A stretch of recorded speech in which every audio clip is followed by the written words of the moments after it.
TPLF kan Dabratsiyoon Gabra Mikaa'eliin durfamu yaaddoon waraana naannoo Tigraayitti hammaataa dhufu hordofee mootummaan federaalaa akka gidduu seenu obbo Getaachoo Raddaa gaafatan balaaleffateera. Gareen kun naannicha keessatti miidiyaa dabalatee bakkeewwan tokko tokko humnaan qabataa jiras jedhameera. Ameerikaa fi biyyoonni biroo ammoo muddamni naannoo Tigraay keessatti hammaataa jiru karaa mariin akka furamuu qabu waamicha taasisanii jiru. Hiikaa fi tasaa gabaasa dabalataa qaba. Gareen TPLF kan Dr. Dabratsiyoon Gabra Mikaa'eliin durfamuu fi raayyaan naannichaa gara isaa jiru ibsa roobii galgala baaseen waamichi bulchiinsi yeroo obbo Getaachoon durfamu giddu seentummaa mootummaa federaalaaf dhiyeesse balaaleffate. Ibsi garee Dr. Dabratsiyoon murtee ajajoota waraanaa dhorkaa kaa'u obbo Getaachoon jalqaba torban kanaatti dabarsan waliigaltee Piriitooriyaa kan cabsedha jechuunis morme. Dabaluunis waamichi mootummaa Getaachoon durfamu kallattii fi alkallattiin qaama sadaffaa Tigraay keessa gidduu akka seenuuf dhiyeesse gantummaa biyyaalessaa ifatti kan mul'isu waan ta'eef waliigaltee Piriitooriyaas balaaf waan saaxiluuf guutummaatti fudhatama hin qabu jedheera. Bulchiinsi yeroo Tigraay kan waliigaltee Piriitooriyaa sadaasa bara 2022 mallattaa'een hundeeffame haleellaa namoota nagaa irratti raawwatamuu fi naannicha diiguun raawwatamuu kaasuun gargaarsa mootummaa giddugalaa gaafate. Haa ta'u malee gareen Dr. Dabratsiyoon sochiin heera fi olaantummaa seeraa humnoota nageenya Tigraayin eegalame kan adeemsa waliigaltee nagaa Piriitooriyaa kabaju malee kan diigu miti jechuun morme. Ibsi biiroon kominikeeshinii bulchiinsa yeroo naannichaa roobii kaleessaa baasee waliigaltee Piriitooriyaa cabsaa kan jiru yoo ta'u mootummaan deebi'ee walitti bu'iinsa keessa akka seenu sodaa qaba jedheera. Waajjirri nageenya fi bulchiinsaa naannichaa gama isaan ibsa galgala kana baaseen rakkoo keessoo humna keenyan furamuu danda'uuf qaamni biraa alaa dhufee akka hiiku affeeruun sirrii miti jedheera. Waamicha obbo Getaachoon godhaniin humni biraan naannicha seenuun rakkinicha kallattii biraa akka qabatu gochuun haalicha ittuu walxaxaa gochuu danda'a jedha ibsichi. Kun kanaan osoo jiru hidhattoonni garee Dr. Dabratsiyoon tumsan guyyaa har'aa FM magaalaa Maqaleetti argamu to'achuu hojjettoonni BBC'tti himaniiru. Humnoonni kun FM Maqalee kan to'atan guyyaa har'aa waaree dura ture. Humnoonni kun buufaticha to'achuu booda miseensonni boordii dhaabbatichaa garee Dabratsiyooniin filatame waajjira akka qabatu godhaniiru. Obbo Zaman Fissahaas hojii gaggeessaa dhaabichaa haaraa akka ta'u godhameera. Hojjetaan dhaabbatichaa nageenyaaf jecha maqaan isaanii akka hin dhaamne gaafatan miseensonni boordii garee Dabratsiyoon hidhattoota hedduun dabaalamanii gara waajjirichaa seenuu himan. Hidhattoonni gartuu Dabratsiyoon deeggaran guyyoota lamaan darban magaalaa fi aanaalee hedduu to'ataniiru. FM'n waggaa 16 dura hundeeffame kun amma duras yaalii humnaan to'achuu irratti gaggeeffamee ture. US, UK fi gamtaa Awurooppaa dabalatee biyyoonni 25 ta'an ibsa waloon dhimma Tigraay irratti baasaniin qaamoleen dhibdeetti jiran martuu akka waliigaltee Piriitooriyaa kabajan waamicha godhaniiru. Atattamaanis muddama caamsanii mariitti akka galan dhaaman adeemsa kanas akka deeggaran beeksisaniiru. Kun kanaan osoo jiru pirezidaantiin bulchiinsa yeroo naannoo Tigraay obbo Getaachoo Raddaa muddama naannoo Tigraay keessatti deemaa jiru irratti turtii BBC waliin taasisaniin naannichi haala balaafamaa keessa seenaa jiraachuu himan. Obbo Getaachoon Finfinnee kan dhaqan mootummaa federaalaan mari'achuuf malee Maqalee baqachuuf akka hin taane illee ibsanii jiru. Gaaffii fi deebiin BBC waliin taasisan akka taanutti dhiyaata. If the federal government realizes that we are the most potent yaadni isaanii deeggarsa waraanaa waliin humna jabaa ta'uu keenya mootummaan federaalaa yoo hubate aangoon naannichaa kan keenya ta'aa jedhanii amanu. Dhugaatti ammoo waraanni harki caalu kan barbaadu daangaan Tigraay eegamuu mirkaneessuu fi waliigalteen Piriitooriyaa hojiirra ooluu tumsuudha. Wanti amma argaa jirru garuu namoota warra qalbitti hin jirreen hoogganamaa ummata walitti qabamee jirutti rasaasa dhukaasuun aanaalee keessaa chaappaa mootummaa fudhachuuf tattaaffii godhamudha.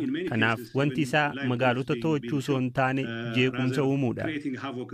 Can I check, are you in Tigray at the moment? No, I'm in Addis. Lucky, Addis injira. Why have you left Tigray? Maaliif Tigraay gadhiifte? I got a call from the Prime Minister. Ministra irraa bilbilatu naaf bilbilame.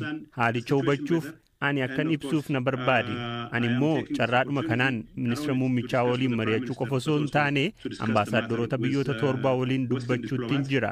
Ambaasaaddoroota Awurooppaa fi Ameerikaa waliin mari'anne. Sababni isaas namootni kun jijjiirama Tigraay keessa jiru hordofaa ba'ani. Karaa tokkoonis ta'e karaa biraan namoota waliigaltee Piriitooriyaa akka raawwatu gargaaranidha. Kanaafinas jira. Do you expect to go home Daftee soon? deebitaa? Yeah, I will. Eeyyeen nan deebi'a. When? Yoom? Well, I have to conclude my meeting. Mariin muummicha ministeeraa waliin qabuun jalqaba fixuu qaba. Achiis mariiwwan biroo guyyoota itti aanan keessa nan qaba. Kanaaf jalqaba torban dhufuu keessan deebi'a jedhee yaada. Karoorri koo akkasi. Because the conversation Yaanni miidiyaa hawaasarra jiru Tigraay baqateeraa kan jedhudha. Why would I fled Tigray? Maaliifin Tigraay baqadha? Because of the security situation. Sababni haala nageenyaa achi jiruun to'annoo dhabaa jirtu. Look, let me tell you this. I was Ilaa kanin sitti himu kaleessa waaree booda uummata waliin mariirran ture. Wayita bilbilli mootummaa federaalaa irraa naaf bilbilamu akka qaama bulchiinsa yeroo Tigraay ijaareetti haalichi isaan yaaddesseeti. Kanaaf namoota Tigraay bulchan Finfinneetti waamanii haala jiru ofii hubachuun isaanii waanuma sababa gahaa qabudha.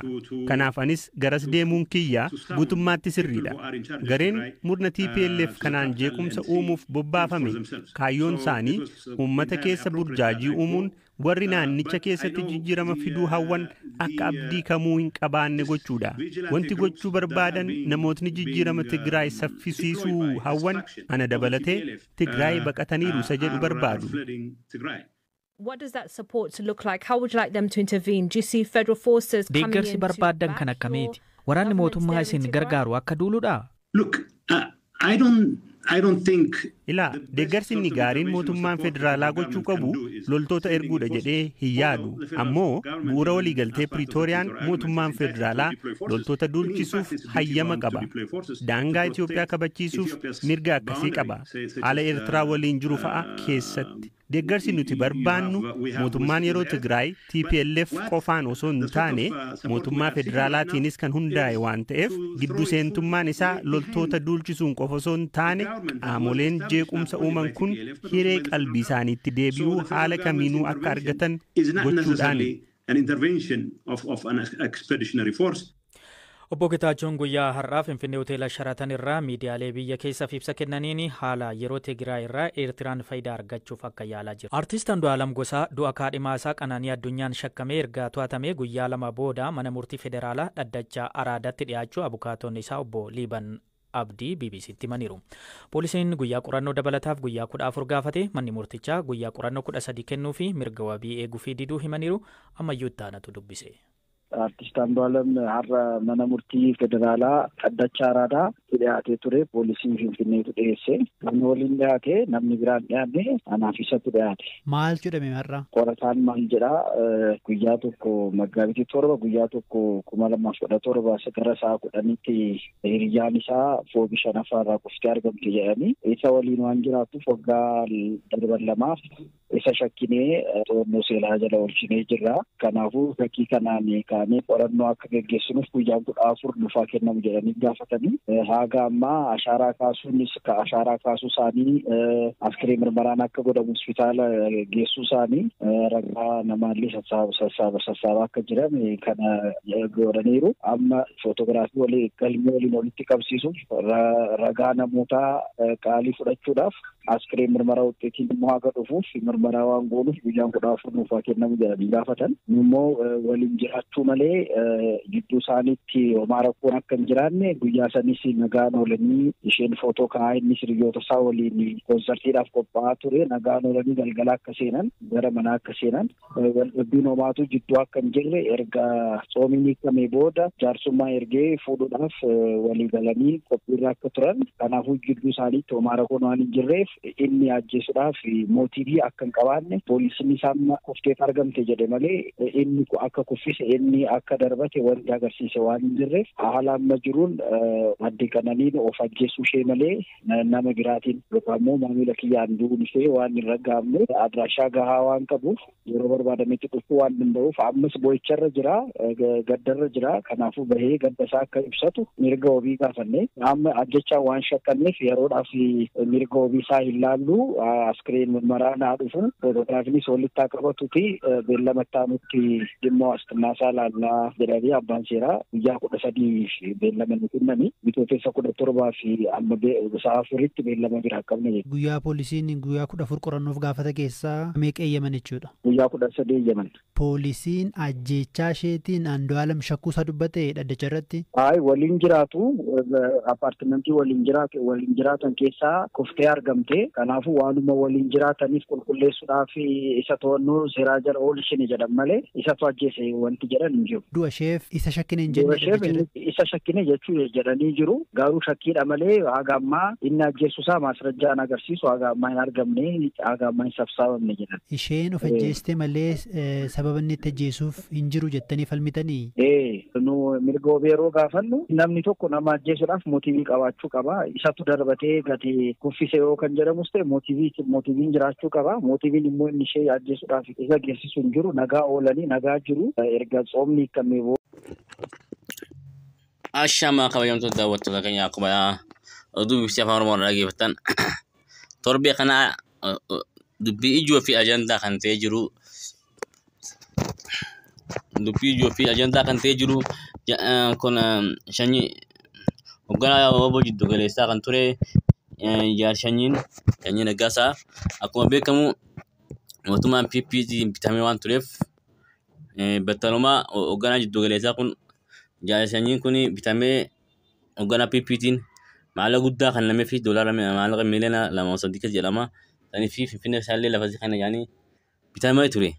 Hoogganaan kun hoogganaa Jiddu Galeessaa Oromiyaa ture kan Shawaa keessa turedha. Akkuma inni bitamee tureen woboon ajajaa olaanaa woboo laa jalamaruu raajjii fudhachuu dhabu isaa yeroo dhagahamutti shakkii keessa galanii bakka isa kana aangoo irraa kaasanii bakkuma inni jiretti waamicha dhiyaamanii waamicha dhiyaachuu waan ta'eef jijjiiran. Akkuma jijjiiraniin booda hoogganaa Jiddu Galeessaa woboo kan biraa godhamee jira. Yeroo ammaa kanatti addi bilisa baasa Oromoodha. Woboon kan qabsaa jiru. Woboon ammallee kan qabsaa'e gaara jira. Woboon bosona jira. Addi bilisummaa Oromoo jechuun woboo isa jaalmaroon hoogganamu isa amma yeroo ammaa kanatti bosona jirudha. Woboon inni kaan ammoo akkuma ammaan dura Hangaataa Ibraahim fi hooggantoota tokko dhaamaa turan woboo fakkeessee kan Shimallis Abdiisaa woboo Shimallis tolchedha. Woboo Shimallis gartee ijaaree miidhaa nyaagisee maqaa akka ummatichi woboo jibbuuf deemaa laati yeeni miidhaa nyaagisee wallaggaa fi karaa Shawaa Arsii keessatti dhufanii qabeenya namaa hatanii qabeenya namaa saamaa turan. Akka wobootti uffata yuunifoormii qabanii alaabaa deddeemanii si saaman qabeenya namaa saaman nama zarafan. Kana kun woboo Shimallis dhaabedha. Woboo Shimallis wanti kaayyoon Shimallis woboo biraa hundeesseefis akka namni woboo qabsaa'aa Oromoodhaa isi dhugaa kana. Isi qabu woboon tun hattuudhaa woboo qabeenya namaa saamtu woboo kanaatti jedhee akka jibbu akka uummanni woboo hin jaalanne godhuudhaaf akka uummanni woboo hin jaalanne godhuudhaaf woboo biraachuu ifijaaree mindaa nyaagisee hanga namoota 100 kan ta'u jechuun Arsii Shawaa fi Wallaggaa keessatti bobbaase. Yeroo ammaa kanaatti Sanyiin yeroo galu qullaa gale.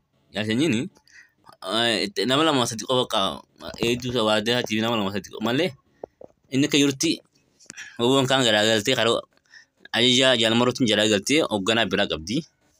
Ajajaa biraatiin jirti. Yeroo kanatti Sanyiin warreen isaa wajjin wanataan nama 4-5 qofa. Sanuu meeshaa waraanaa irraa fudhatameeti.